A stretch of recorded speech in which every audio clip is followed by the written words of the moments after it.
दोस्तों Bermuda triangle Bermuda island, Florida island और Puerto Rica के दरमियान अटलांटिक ओशन की एक ऐसी जगह जो आज तक एक पहेली बनी हुई है। पुएर्तो रिका के दरमियान अटलांटिक ओशन में है। ये एक ऐसी जगह है जो आज तक पहेली बनी हुई है। समंदर में इस हिस्से से गुजरने वाले बहरी जहाज और इसके ऊपर गुजरने वाले कई हवाई जहाज गायब हो चुके हैं और फिर कभी नहीं मिले। जैसा कि 5 दिसंबर 1945 को अमेरिका के 5 बॉम्बर प्लेन जिनका नाम फ्लाइट 19 था, बरमूदा ट्रायंगल के ऊपर उड़ते हुए गायब हो गए। इन जहाज़ों में 14 लोग मौजूद थे।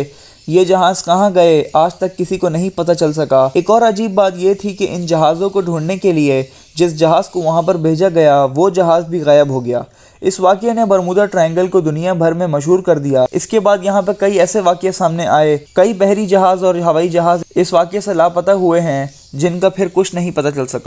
दोस्तों बरमूदा ट्रायंगल के बारे में कई थ्योरीज मौजूद हैं। कुछ साइंटिस्ट कहते हैं कि समंदर के हिसाब से इसके पास बहुत ही खतरनाक तूफान आता है जिसकी वजह से बहरी जहाज और हवा में उड़ते हुए जहाज तबाह हो जाते हैं। कुछ एक्सपर्ट्स का मानना है कि बरमूदा ट्रायंगल के नीचे मीथेन गैस मौजूद है जिसकी वजह से समंदर में धमाके होते हैं और यही गैस आसमान में खारिज होकर बादल बन जाती है जिसके पकड़ में हवाई जहाज़ भी आ जाते हैं।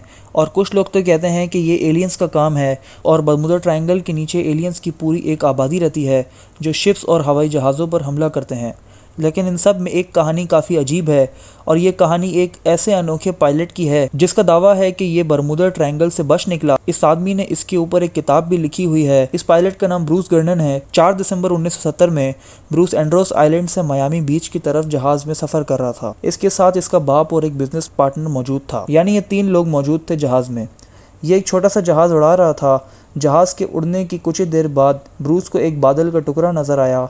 ये एक नॉर्मल सी बात थी। फिर ये जहाज़ आहिस्ता आहिस्ता 1150 फीट की बुलंदी पे पहुंच गया और अचानक कुछ अजीब होना शुरू हुआ। ब्रूस के जहाज़ के इर्द गिर्द बादल जमा होना शुरू हो गए। ब्रूस को बादलों के अलावा और कुछ नहीं नज़र आ रहा था। दोस्तों ये जहाज़ उन बीच के बादलों से निकलते हुए ले गया, लेकिन इसके मुताबिक अचानक इसको हर तरफ अंधेरा आने लगा और फिर इधर अंधेरे में सफ़ेद सी रोशनी जलना बुझना शुरू हो गई जैसे बिजली कड़क रही हो। लेकिन ये बिजली नहीं थी। अचानक ब्रूस को अजीब से बादल नज़र आया जैसे ये बादलों की कोई दलदल हो और ये डर गया था। इसको समझ में नहीं आ रहा था कि ये सब क्या हो रहा है। और फिर इसको बादलों के सामने एक सुरंग नजर आई। ये जहाज इसकी तरफ जाना शुरू हो गया। ब्रूस के मुताबिक जैसे ही जहाज इस सुरंग के अंदर दाखिल हुआ वैसे ही ये सुरंग बंद होना शुरू हो गई थी। इसको लगा कि ये जहाज इस जगह के अंदर फंस जाएगा, लेकिन दोस्तों कुछ ही देर में बादलों की ये सुरंग खत्म हो गई और ब्रूस को अब बिल्कुल साफ आसमान नजर आने लग गया था। एक अजीब बात यह थी कि इस सारे सफर के दौरान इसके जहाज़ का सिस्टम भी ठीक से काम नहीं कर रहा था। ब्रूस ने एक ट्रैफिक कंट्रोलर से रब्ता करने की कोशिश की, लेकिन ब्रूस का जहाज़ रडार पर नज़र ही नहीं आ रहा था। लेकिन यहाँ पे एक हैरत अंगेज़ बात सामने आई जिसने सबको चौंका दिया। ब्रूस एंड्रोस आइलैंड से मियामी बीच की तरफ सफ़र कर रहा था।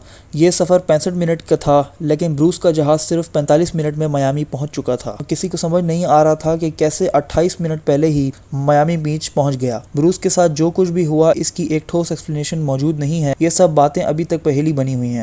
दोस्तों आज की वीडियो में बस इतना ही। अगर आपको मेरी आज की वीडियो पसंद आई तो वीडियो को लाइक करें, चैनल को सब्सक्राइब करें और अपने दोस्तों के साथ मेरी वीडियो को शेयर करें। तब तक के लिए दुआ में याद रखें इस अपनेपन के साथ। अल्लाह हाफ़िज़।